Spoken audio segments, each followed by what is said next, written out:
Okay, Hanya 880 korang akan dapat Azur Ais punya brand 6.5 inci, two-way depan belakang 2 tahun warranty, dan juga 4 pintu Azur Ais punya sunroof 10 tahun warranty.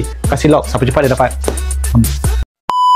Okay, hi guys, hari ni kita di Fancy CJ9 Shalam. Kita nak bagi tahu good news untuk geng-geng Pro 2, Honda, Toyota, Proton, apa kereta jenis dekat Malaysia ni pun semua boleh pasang speaker dan juga soundproof ni. Okey, untuk combo 880 kita bagi two-way, 2 set depan belakang. So korang mesti tertanya-tanya macam mana dia punya rupa. Okey, so kita tengok inilah rupa dia. Orang kata speaker dan juga tweeter. Okey, kita tengok di bahagian belakang dia punya magnet sangat-sangat besar lah, and then boleh pergi max power 180 watt. Okey, ini untuk satu speaker. Bayangkan kalau 4 boleh darab 4 lah. Okey, so ramai juga tanya, bang, macam mana kita punya speaker yang original lama punya berapa watt? Okey, ini contoh kita nak bagi tahu untuk di bahagian belakang Myvi punya. Tengok, hanya 35 watt saja. And then orang kata material pun tak cantik lah, nampak, kertas.